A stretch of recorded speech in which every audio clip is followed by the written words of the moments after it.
Hello students, welcome back to my YouTube channel teach to learn. जैसा कि आपको पता है, हमने सीरीज़ स्टार्ट करी एनसीईआरटी की, जिसमें हम सभी एनसीईआरटी चैप्टर्स को कंप्लीट कर रहे हैं। और उसी सीरीज़ में क्लास 7th की फुल साइंस हमने कंप्लीट कर ली है और क्लास 8th के भी ऑलरेडी हम 11 चैप्टर्स कंप्लीट कर चुके हैं। अब हमने 12th चैप्टर सब नेचुरल फिनोमिना स्टार्ट किया हुआ है। और इसी सीरीज़ में पहले हमने इस चैप्टर में लाइटनिंग को समझा और उसके बाद अब हम अर्थक्वेक के बारे में देख रहे हैं। अगर आपने अभी तक प्रीवियस वीडियोस नहीं देखी हैं तो डिस्क्रिप्शन में दिए गए लिंक से आप उन्हें देख सकते हैं। प्रीवियस वीडियो में हमने जाना कि हमारे माइंड में कुछ क्वेश्चंस आए थे, जैसे कि अर्थक्वेक क्या होता है, किसके कारण अर्थक्वेक होता है और हम इसके इफ़ेक्ट को मिनिमाइज़ करने के लिए इसमें हम क्या कर सकते हैं। तो व्हाट इज़ एन अर्थक्वेक, इसके बारे में तो हमने प्रीवियस वीडियो में जान ही लिया था। आज की वीडियो में हम देखेंगे कि क्या वो रीज़न है जिसके कारण अर्थक्वेक्स आते हैं। तो चलिए आज की वीडियो हम अपने स्टार्ट करते हैं। तो देखिए, व्हाट कॉजेज एन अर्थक्वेक। अब यहाँ पे हमें बूझो बता रहा है कि उसकी ग्रैंड माँ ने उसको एक स्टोरी सुनाई थी कि एक बुल होता है, उसके हॉर्न पे अर्थ रखी हुई है। ठीक है, अब यहाँ पे होता क्या है, जब ये बुल अपने इसका हॉर्न थक जाता है तो ये अपने हॉर्न से अर्थ को दूसरे हॉर्न पे ट्रांसफ़र करता है, शिफ्ट करता है। तो इसके शिफ्ट करने से होता क्या है, धरती हिलती है और अर्थक्वेक आ जाता है। ये स्टोरी किसने बताई बूझो को? उसकी ग्रैंड माँ ने। पर क्या ये ट्रू हो सकता है? How could it be true? अब जैसे कि हम जानते हैं कि ये चीज़ सही तो नहीं हो सकती है। अब ये लोगों के द्वारा उस टाइम बनाई गई चीज़ें थी। क्यों? क्योंकि in ancient time people did not know the true cause of earthquake. People को, इंसानों को सही कारण का नहीं पता था कि अर्थक्वेक आखिर आता कैसे है। जैसे कि इससे पहले हमने लाइटनिंग को समझा, फिर लाइटनिंग में भी हमने देखा कि लाइटनिंग के बारे में भी ऐसे लोगों ने कुछ मिथ बना रखे थे कि लाइटनिंग भगवान के प्रकोप के कारण आती है। लोगों को जब करेक्ट आइडिया नहीं होता है तब लोगों ने उसके कुछ मिथ बना लिए कि हाँ, ये कारण हो सकता है जिसके कारण लाइटनिंग या फिर अर्थक्वेक आ रहा है। Their ideas were there for expressed in mythical stories. अब फिर इन लोगों के ये जो आइडिया थे, ये इन्होंने एक स्टोरी का नाम ले लिया। जैसे कि एक स्टोरी बूझो की ग्रैंड माँ ने उसे बताया। Similar myth were prevent in other parts of the world. और इसी तरह के मिथ ये ज़रूरी नहीं कि सिर्फ इंडिया में थे, ये दुनिया के बाकी अलग अलग जगहों पे भी इस तरह या फिर इससे थोड़े अलग मिथ लोगों में फैले हुए थे, उन्होंने बनाए हुए थे कि हाँ, ये रीज़न हो सकता है अर्थक्वेक आने का। अब यहाँ पे पहली हमसे पूछ रही है, अगर ये रीज़न नहीं है जैसे स्टोरीज बता रहे हैं, तो फिर आखिर जो अर्थ के इनसाइड डिस्टर्बेंस होती है उसका रीज़न आखिर है क्या? अब इस चीज़ को समझने के लिए हम पहले समझते हैं कि देखिए, ये क्या है? अर्थ है। ठीक है, अब इस अर्थ के अंदर कई रीज़न होते हैं, जैसे कि ये एक उसका अंदर वाला हो गया। ठीक है, ये उसका एक और अंदर वाला पार्ट हो गया और देन यहाँ पे एक और हम पार्ट बना लेते हैं। अब देखिए यहाँ पे होगा क्या, ये जो सबसे अपर मोस्ट पार्ट हमें दिखाई दे रहा है इसे ही हम क्या कहते हैं? क्रस्ट कहते हैं। और जो इसके अंदर वाला पार्ट है, जैसे यहाँ से लेके जहाँ पे मैं ये ग्रीन लाइन बना रही हूँ, ये इतना पार्ट क्या हो गया? क्रस्ट हो गया। उसके बाद ये जो इसके अंदर वाला पार्ट है, जहाँ पे मैं ये रेड लाइन बना रही हूँ, ये इतना पार्ट क्या हो गया? हमारा मेंटल हो गया। देन इसके अंदर वाला जो ये पार्ट है, जहाँ पे मैं अगेन ग्रीन लाइट बना रही हूँ, ये पार्ट कौन सा हो गया? आउटर कोर हो गया। और जो बिल्कुल अंदर हमें पर्पल कलर का दिखाई दे रहा है, असल में ये चीज़ होती है इनर कोर। इसको रेड से शो कर देते हैं। ये चीज़ क्या है? इनर कोर है। अब जैसा रेड यहाँ पे दिखाई दे रहा है, रेड कलर में तो आखिर लावा होता है। अब यहाँ पे आप यही समझे कि जो इनर कोर होता है ना, वो असल में बहुत ज़्यादा हॉट होता है। इसके जो टेम्परेचर होता है बहुत ज़्यादा होता है। इसी कारण यहाँ पे कोर को दो भागों में डिवाइड करा हुआ है, एक है इनर, एक है आउटर। जो इनर कोर है इसका टेम्परेचर बहुत ज़्यादा होता है और जो आउटर है उसका टेम्परेचर थोड़ा सा घट होता है। अब इसके कारण होगा क्या, ये जो मेंटल वाला पार्ट है, जो अर्थ का मेंटल वाला पार्ट है उसमें इनर कोर से इतने ज़्यादा गर्माहट होती है कि वो आउटर कोर को पिघला देती है। मतलब कि आउटर कोर पे जितने भी पत्थर वगैरह होते हैं उसको वो पिघला देती है। और अगर हमें पता है अगर नीचे कहीं भी पानी है, ठीक है, पानी के ऊपर अगर हम बॉल रख दें तो बॉल तैरने लग जाती है ना। तो असल में यही रीज़न यहाँ भी होता है कि इनर कोर के कारण आउटर कोर के पत्थर वगैरह पिघल जाते हैं। और आउटर कोर के ऊपर है क्या, आउटर कोर के ऊपर यहाँ पे मेंटल है। और आउटर कोर के ऊपर हाँ मेंटल है। अब आउटर कोर पिघली हुई है, जैसे कि पानी पिघला हुआ है, और मेंटल को मान लीजिए बॉल है, पानी है उसके ऊपर बॉल है, सिमिलरली आउटर कोर के ऊपर मेंटल है। तो इस नीचे वाली चीज़ के कारण ये मेंटल ना हर टाइम मूव करता रहता है। और मेंटल के ऊपर ही क्या है, क्रस्ट है, जो कि आउटर मोस्ट लेयर है हमारी अर्थ की। और जब निचला वाला हिस्सा ही मूव कर रहा है, मेंटल ही मूव कर रहा है, तो वही रीज़न होता है कि जो क्रस्ट है वो भी मूव कर रही होती है। जैसे कि हमने प्रीवियस वीडियो में देखा था कि जो अर्थक्वेक है जो हर टाइम ही होता रहता है। मतलब कि जो क्रस्ट है मेंटल के कारण हमें हर टाइम वो मूव करती रहती है। पर कई बार ये बहुत ही लो स्केल पे होता है, मतलब कि बहुत कम धीमे होता है कि हम उसको नोटिस भी नहीं कर पाते हैं। तो यही चीज़ें यहाँ पे इन्होंने बताई हुई हैं। तो चलिए एक बारी हम पढ़ते हैं कि यहाँ पे इन्होंने हमें क्या बताया हुआ है। नाउ वी नो दैट, अब हमें पता है कि जो ट्रेमर्स का मतलब यहाँ पे क्या है, झटके।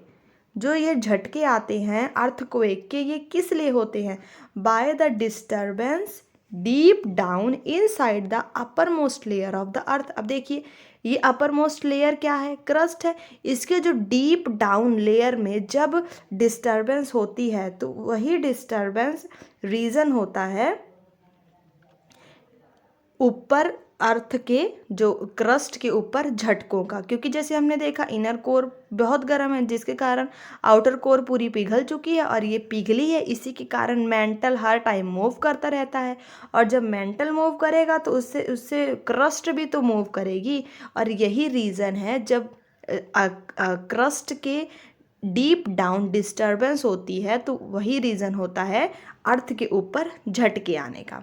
The outermost layer of the earth is not in one piece. अब जैसे कि हम यहाँ देख रहे हैं कि जो आउटर मोस्ट लेयर है बिल्कुल हमें एक साथ दिखाई दे रही है, बट असल में ये बिल्कुल एक पीस में नहीं होता है, ये टूटे होते हैं। It is fragmented, each fragment is called plate. और हर टुकड़े को हम क्या कहते हैं, प्लेट कहते हैं। जैसे कि अगर मैं आपको सीधे शब्दों में समझाऊँ तो ये क्या है हमारे पास, जैसे कि आप यहाँ पे देख सकते हैं ये हमारे पास क्या है, टाइल्स हैं। जैसे कि हम घर में लगा ही लेते हैं, टाइल्स हैं, ठीक है। ये टाइल्स भी क्या है, पहले तो ये होती हैं अलग अलग टुकड़ों में ही, और इसके बाद जब हम इसे अपने घरों में लगा लेते हैं तो ये बिल्कुल हमें लगता भी है कि हाँ ये टुकड़ों में थी, क्योंकि इनको हम एकदम अच्छे से फिट करा लेते हैं कि ये बिल्कुल एकदम बराबर लगती हैं। सिमिलरली यहाँ भी अर्थ में भी यही होता है। अर्थ में भी फ्रैगमेंट पीसेस होते हैं जिसको हम प्लेट कहते हैं। अब ये प्लेट बिल्कुल उस तरह नहीं है कि एकदम छोटे छोटे हों, असल में ये प्लेट बहुत बड़े बड़े होते हैं। और इसे ही और यही रीज़न है कि ये प्लेट अलग अलग तो हैं ही, पर जब ये बिल्कुल इकट्ठे आपस में मिले रहेंगे तब ये हमें बिल्कुल एक इवन दिखाई देंगे। पर यहीं अगर ये आपस में बिल्कुल साथ साथ ना रहें, थोड़े आगे पीछे हो जाएं, ऊपर नीचे हो जाएं, तो ये हमें ऐसे अलग अलग से दिखाई देंगे। These plates are in continual motion. ये प्लेट्स हर टाइम मूव करते रहते हैं, जैसे कि हम पहले ही देख चुके हैं। When they brush past one another or a plate goes under another due to collision, they cause disturbance in earth crust। जब देखिए जैसे फिगर में हम देख सकते हैं ये क्या करते हैं, कई बार ये हो सकता है हेड ऑन कोलिजन कर लें कि एक प्लेट इधर आ रही है, दूसरी प्लेट इसके बिल्कुल आमने सामने आ रही है। तो इससे होगा क्या, ये दोनों एक दूसरे पे कोलाइड करके या तो ये वाली प्लेट नीचे चली जाएगी, जैसे फिगर में हम देखते हैं, या तो ये वाली प्लेट नीचे चली जाएगी और ये ऊपर आ जाएगी। तो इससे होगा क्या, ऐसे यहाँ पे बीच में एक पहाड़, एक माउंटेन बन जाएगा। तो यही रीज़न होता है कि माउंटेन बनने का भी यही रीज़न है, जब एक प्लेट दूसरी प्लेट हेड ऑन कोलिजन करते हैं, तो अगर एक प्लेट नीचे चली गई और दूसरी ऊपर आ गई तो इससे माउंटेन की फॉर्मेशन भी होती है। तो यहाँ पे तो क्या हुई, इनकी कोलिजन हुई। और दूसरी डिस्टरबेंस कैसे होती है, यहाँ पे इन्होंने बोला है कि अर्थ की प्लेट्स में जो मूवमेंट होती है वो किन तरीक़ों से होती है। दो तरीके हैं, एक तो वो आपस में हेड ऑन कोलिजन हो गई, दूसरा क्या है कि वो एक दूसरे से ऐसे साथ साथ मूव कर रहे हो, जैसे कि एक उधर जा रहा है एक इधर आ रहा है, मतलब कि ऐसे उनका सरफेस साइड वाला ही बस आपस में एक दूसरे से टच कर रहा है। अब आप यहाँ पे ये सोच सकते हैं कि आखिर चलो ठीक है, ये अगर आपस में ऐसे ब्रश कर रहे हैं तो इससे क्यों डिस्टरबेंस होती है। चलो कोलिजन से तो हमने मान लिया कि ठीक है आपस में धड़ाम से आके लड़ेंगे तो एक पहाड़ बन जाएगा और ये कोलिजन होगी और डिस्टरबेंस हो जाएगी, पर ब्रशिंग पार्ट से कोलिजन क्यों हो जाती है। अब आप यहाँ ध्यान से सुनिए कि अगर आपने कोई भी पज़ल खेला हो तो असल में जो पज़ल होते हैं उसी की तरह ये इसके पार्ट्स भी हैं, ऐसा नहीं है इसके पार्ट्स की बिल्कुल स्मूथ है। अब जैसे आप खुद सोचिए, ये क्या है, पज़ल है, यहाँ पे क्या मैंने रख दिया, दूसरा पज़ल रख दिया। अगर मैं इनको अभी मूव कराऊँ तो फिर क्या ये बिल्कुल अच्छे से स्मूथली मूव कर जाएंगे, चाहे इस तरह ही मूव कर रहे हो, आगे पीछे ही हम इन्हें मूव करा रहे हो, तो ये स्मूथली तो मूव नहीं करेंगे ना, ये आपस में ऐसे फंस सकते हैं। तो यही रीज़न होता है कि जब ये ब्रशिंग कर रहे होते हैं एक दूसरे के साथ, इस तरह भी मूव कर रहे होते हैं, तो जब इनके पार्ट्स आपस में फंस जाएंगे और जब तक तो वो फंसे रहेंगे तब तक तो कोई मूवमेंट नहीं होगी, और जब अचानक झटके से इधर से उधर होंगे तब यहाँ पे अर्थ में डिस्टरबेंस हो जाती है और अर्थक्वेक आ जाता है। अब यहाँ पे बूझो हमसे कह रहा है कि if scientist know so much about earthquake, कि अगर साइंटिस्ट को इतना ही जानकारी है अर्थक्वेक के बारे में तो फिर ये इसको प्रिडिक्ट क्यों नहीं कर सकते हैं कि आखिर अगला अर्थक्वेक आएगा कब। Although we know for sure what causes an earthquake, हालांकि हमें पता है कि अर्थक्वेक का कॉज क्या है, it is not yet possible to predict whether and when the next earthquake में माइट अकर, पर फिर भी हम इसको प्रिडिक्ट नहीं कर सकते। अभी देखिए जैसे कि अगर आपस में तो हर टाइम ये मूव कर रहे हैं, जैसे कि मान लीजिए कि ऐसे प्लेट है, ठीक है, ये आपस में एक दूसरे के साथ स्टक कर चुके हैं, पर अब हम कैसे बता सकते हैं कि कब ये दोनों एक दूसरे की पावर को ओवरकम करेंगे और कब एक दूसरे को पास करेंगे, तो ये चीज़ बताना तो बहुत मुश्किल है ना। यही रीज़न है कि हम इसको प्रिडिक्ट नहीं कर पाते हैं। अब यहाँ पे पहली हमसे कह रही है कि मैंने कहीं पढ़ा था कि जो धरती के अंदर अंडरग्राउंड एक्सप्लोजन होता है वो भी इन झटकों का कारण होता है ना। ट्रेमर्स मतलब झटके on the earth can also be caused when a volcano erupts, मतलब कि जब ज्वालामुखी फटता है तब भी झटके हमें महसूस होते हैं। और अ मेटेओर हिट द अर्थ, जब अर्थ के ऊपर कोई भी मेटेओर्स मतलब कि ऊपर से भारी भरकम चीज़ आके हिट करती है तो वो भी झटके हम महसूस होते हैं उससे भी।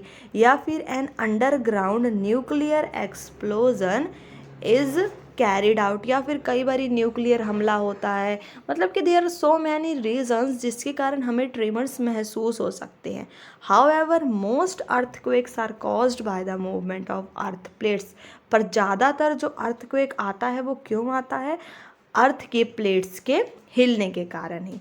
Since earthquakes are caused by the movements of plates, अब हमें पता चल गया जैसे कि अर्थक्वेक मूवमेंट ऑफ प्लेट्स के कारण ही होता है, तो इस मूवमेंट से होता क्या है, the boundaries of the plates are weak zone where earth are more likely to earthquake are more likely to occur. अब जैसे कि हम देख सकते हैं कि इस पूरे प्लेट की बाउंड्री क्या है, ये वाली, या फिर मेनली तो इसका ये वाला पार्ट है जो कोलाइड करने जा रहा है। तब इसका जो वीक जोन क्या है, क्योंकि ये मेनली यही वाला पार्ट आपस में कोलाइड करेगा ना, तो जब ये वाला पार्ट कोलाइड करेगा तो ये इसके ऊपर चढ़ गया, दोनों एक दूसरे के ऊपर चढ़ के यहाँ पे उसकी फॉर्मेशन होगी माउंटेन की। तो जो मेन नुकसान हुआ इस रीजन में रहने वाले लोगों को हुआ ना, तो वही यहाँ पे इन्होंने बोला है जो अर्थक्वेक है जो उसकी बाउंड्रीज होती हैं प्लेट्स की, असल में वही वीक जोन होता है जहाँ पे अर्थक्वेक ज़्यादा होता है। जैसे कि ब्रशिंग पार्ट में भी हम देख सकते हैं इसकी जो बाउंड्री है, जब दोनों आपस में एक दूसरे के साथ ब्रश कर रही हैं और फिर जब ये झटके से एक दूसरे से आगे पीछे होंगी तो इसी रीजन में ज़्यादा अर्थक्वेक होने के चांसेस रहेंगे। इस दूसरे पार्ट पे भी इफ़ेक्ट पड़ेगा दोनों में ही, पर वहाँ पे जो इफ़ेक्ट पड़ेगा इस मेन रीज़न के अकॉर्डिंग साइड में थोड़ा कम इफ़ेक्ट होगा। द वीक जोन और आल्सो कॉल्ड, अब ये जो वीक जोन है जहाँ पे अर्थक्वेक के आने के चांसेस ज़्यादा होते हैं, इसे हम सेस्मिक या फिर फॉल्ट जोन कहते हैं। इन इंडिया, अब इंडिया में जो वीक जोन है वो कौन सा है? Most threatened are Kashmir, western and central Himalayas, the whole of north east, Rann of Kutch, Rajasthan.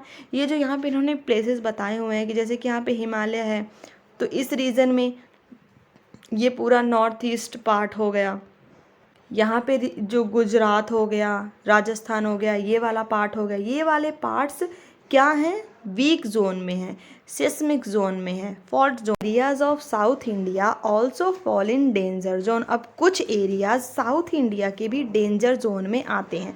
Mostly आपने खबरों में भी सुना होगा, ज़्यादातर जो अर्थक्वेक्स कहाँ पे आते हैं? दिल्ली या फिर उसके साथ के सटे इलाकों में, कई बारी पंजाब में या फिर राजस्थान, शिमला, श्रीनगर, ठीक है। ज़्यादातर इन्हीं रीजन में ही अर्थक्वेक क्यों आते हैं? क्योंकि यहाँ पे ये जो प्लेट्स हैं वो आपस में ऐसे मूव करती हैं। जैसे कि हम यहाँ पे देख सकते हैं, ये क्या है? यूरेशियन प्लेट है, फिर तिब्बतन प्लेटू है, इंडियन प्लेट है, ठीक है। यहाँ पे ऐसे पार्ट्स में डिवाइडेड है। तो जैसे इंडियन प्लेट की जो बाउंड्री है, ये सब क्या है? उसकी बाउंड्रीज ही तो हैं। तो यहाँ पे आने के चांसेस ज़्यादा होते हैं earthquake. The power of an earthquake is expressed in terms of magnitude on a scale called Richter scale. Earthquake को एक मैग्नीट्यूड में हम एक्सप्रेस कर सकते हैं। जिस मैग्नीट्यूड या फिर जिस स्केल पे हम अर्थक्वेक को मेज़र करते हैं कि अर्थक्वेक कितनी ज़्यादा या फिर कितने कम मात्रा में आया, उसको हम क्या कहते हैं? रिक्टर स्केल कहते हैं। Really destructive earthquakes have magnitude, अब ये सब मेज़र करा हुआ है एक्सपेरिमेंटली कि जब रिक्टर स्केल पे मैग्नीट्यूड 7 से ज़्यादा रहता है तब वहाँ जो डिस्ट्रक्शन होती है बहुत ज़्यादा होता है। जो हमने इस चैप्टर में 2 एग्ज़ाम्पल देखी, भुज और कश्मीर की, वहाँ उन दोनों ही जगहों पे अर्थक्वेक का मैग्नीट्यूड 7.5 से भी ज़्यादा था, इसीलिए वहाँ पे जो डिस्ट्रक्शन आई थी वो बहुत ज़्यादा आई थी। अब हम यहाँ देखते हैं जहाँ पे इन्होंने हमें सिस्मोग्राफ के बारे में बताया हुआ है। अब देखते हैं आखिर सिस्मोग्राफ है क्या। The tremors produced waves on the surface of earth, these are also called seismic waves। अब देखिए, ट्रेमर्स का मतलब झटके। ये जो झटके होते हैं ये अर्थ के सरफेस के ऊपर वेव्स को प्रोड्यूस करते हैं और इन्हीं वेव्स को हम सेस्मिक वेव्स कहते हैं। These waves are recorded by an instrument called seismograph। और इन वेव्स को हम जिस इंस्ट्रूमेंट से रिकॉर्ड करते हैं, असल में वो इंस्ट्रूमेंट ही सिस्मोग्राफ कहलाता है। जैसे कि हम अगर इस फिगर को ध्यान से देखें तो इसमें हमें दिखाया गया है कि ये जो रीजन है जहाँ से अर्थक्वेक ओरिजिनेट हुआ है, तो इस रीजन का जो बिल्कुल परपेंडिकुलर ऊपर वाला पार्ट होता है उसे हम कहते हैं एपिसेंटर, और ये जो रीजन है जहाँ से ओरिजिनेट हुआ है उसे हम क्या कहते हैं? फोकस। और ये जो वेव्स हमें दिख रही हैं ऐसे सर्कल में, इन्हीं वेव्स को क्या कहा गया है? सिस्मिक वेव्स कहा गया है। और ये जो बिल्कुल अर्थ का ऊपर वाला है ये तो क्या है? अर्थ का सरफेस ही है। तो ये चीज़ें आपको पता होनी चाहिए कि जहाँ से अर्थक्वेक ओरिजिनेट होता है उसको हम फोकस कहते हैं, उसके बिल्कुल ऊपर जहाँ पे उसका इफ़ेक्ट हमें दिखाई देता है, क्योंकि ये एपिसेंटर ही वो पार्ट है जहाँ पे इसका इफ़ेक्ट सबसे ज़्यादा रहेगा, ये क्या हो जाएगा? एपिसेंटर। और जो इसके द्वारा वेव्स ओरिजिनेट हुई हैं उसको हम कहेंगे सिस्मिक वेव्स। और इस सिस्मिक वेव्स को जिस इंस्ट्रूमेंट से हम मेज़र करेंगे वही इंस्ट्रूमेंट ही क्या कहलाएगा? Seismograph. The instrument is simply a vibrating rod और a pendulum which starts vibrating when tremors occur. अब देखिए, ये जो इंस्ट्रूमेंट है हम इस फिगर में देख सकते हैं कि ये क्या है? सिंपली क्या है? एक वाइब्रेटिंग रोड है या फिर एक पेंडुलम है, जैसे कि हमें दिख रहा है ये क्या है, एक पेंडुलम है जो तब वाइब्रेट करना स्टार्ट करता है जब ट्रिमर्स आते हैं, मतलब कि जब झटके हमें महसूस होते हैं तब ये पेंडुलम वाइब्रेट करता है। और इस पेंडुलम के नीचे ही एक पेन अटैच्ड है, pen attached to the vibrating system. और जब वाइब्रेट करेगा ये पेंडुलम तब इसके नीचे का जो पेन है वो वर्क करने लग जाएगा। The pen record the seismic wave on a paper which moves under it. अब देखिए हम यहाँ पे देख सकते हैं इसके नीचे क्या है, एक ड्रम लगा हुआ है, इसके ऊपर पेंडुलम को ऐसे लटकाया हुआ है और उसके नीचे क्या है, एक पेन है। अब जब भी ट्रेमर्स आएंगे, झटके आएंगे, तो ये पूरा का पूरा सिस्टम भी मूव करेगा, जिससे पेंडुलम भी इधर से उधर मूव करेगा और उसके मूव करने के कारण ये पेन ऐसे ऐसे वाइब्रेट करने लगेगा। और ये जो ड्रम है असल में ये भी रोटेट कर रहा है, तो हर एक वाइब्रेशन को, हर एक वेव्स को ये वो इस पे ऐसे ड्रॉ कर लेगा। द पेन रिकॉर्ड कर लेगा बाय स्टडिंग दीज वेव्स, और इन्हीं वेव्स को स्टडी करके scientist can construct a complete map on the earthquake. और इसी वेव्स को कंस्ट्रक्ट करके साइंटिस्ट फिर अपना बताते हैं कि अब इससे कितना ज़्यादा या फिर कितना कम अर्थक्वेक आया है। These can also estimate the power of cause destruction. अब जब साइंटिस्ट ने मेज़र किया जैसे कि कभी इतना इतना वेव्स बने हैं थोड़े थोड़े, तो उसके बाद उन्होंने उसके सारे इफ़ेक्ट देखे कि ठीक है अगर इतनी वेव बने तो डिस्ट्रक्शन कम हुई है, और अगर कई बार बहुत ज़्यादा लंबी लंबी वेव्स बन रही हैं तो इससे वो आइडिया लगा सकते हैं कि ठीक है अब इससे डिस्ट्रक्शन बहुत ज़्यादा हुई है। तो चलिए इस चीज़ को हम एक वीडियो से भी समझते हैं। अब जैसे कि यहाँ फिगर में हम देख सकते हैं कि यहाँ पे देखो पेन है और जैसे ये मूव कर रहा है, इसको हिला रहे हैं। सिमिलरली जब ट्रेमर्स अकर होंगे तो ये भी ऐसे मूव करेगा और इसके ऊपर हमें ग्राफ ऐसे शो हो जाएगा। आई होप वीडियो से अब आपको अच्छे से क्लियर हो गया होगा कि सिस्मोग्राफ आखिर वर्क कैसे करता है। Like many other scales in science, जैसे कि डेसिबल होता है एक अदर एग्जाम्पल है, जो अलग अलग तरह के स्केल हमने देखे हैं। जो रिक्टर स्केल है वो लीनियर तो नहीं हो सकता, क्योंकि बिल्कुल ऐसा लीनियर नहीं होगा, उसमें हमें नहीं पता कि क्या कब कितना ज़्यादा झटका आ जाए, कितने ज़्यादा या फिर कितना कम आ जाए। This means that N earthquake of magnitude 6 does not have 1.5 times the destructive energy of earthquake of magnitude 4। अब जैसे कि अगर हम बाकी स्केल्स में देखते हैं कि अगर किसी का मैग्नीट्यूड 4 है और अगर किसी का मैग्नीट्यूड 6 है, तो अगर इतना मैग्नीट्यूड बड़ा है तो 1.5 टाइम्स वो इससे ज़्यादा है। पर ये जो बात मैं कर रही हूँ ये असल में ऐसे स्केल पे बात कर रही हूँ कि अगर इसका ऐसा 6 आया है तो इसका अगर 4 आया 6 आया तो ठीक है। पर यहाँ पे ये बात कर रहे हैं कि रिक्टर स्केल लीनियर नहीं होता कि अगर ये 1 है ये ऐसा 2 आ गया तो ऐसी चीज़ें नहीं बनेंगी। यहाँ पे अगर 2 मैग्नीट्यूड भी इंक्रीज़ हो गया है, 4 से 6 भी हो गया है, तो इसका मतलब जो डिस्ट्रक्शन हो रही होगी 4 पे, उससे 1000 गुना ज़्यादा डिस्ट्रक्शन जब उसका मैग्नीट्यूड 6 आया है तब होगा। Therefore an earth of magnitude 6 has 1000 times more destructive energy than an earthquake of magnitude 4। तो ये था हमारी आज की वीडियो, जिसमें हमने अच्छे से समझा कि अर्थक्वेक का कॉज क्या होता है, एपिसेंटर, फोकस, सिस्मिक वेव्स, साथ में इसकी वेव्स को रिकॉर्ड करने वाले सिस्मोग्राफ के बारे में भी हमने अच्छे से जाना। आज की वीडियो में मैंने बहुत अच्छे से कोशिश करी है कि आपको अच्छे से सब कुछ समझ आया हो। फिर भी अगर आपके माइंड में थोड़ा सा भी कहीं से भी कोई भी डाउट रह गया हो तो आप उसे कमेंट बॉक्स में कमेंट करें, आई विल क्लियर इट। और अगर आपको वीडियो पसंद आई हो तो इसको लाइक करें, इसे अपने फ्रेंड के साथ शेयर करना ना भूलें, और इसी तरह की और वीडियोस देखने के लिए चैनल को सब्सक्राइब करके ज़रूर रख लें। Thanks for watching.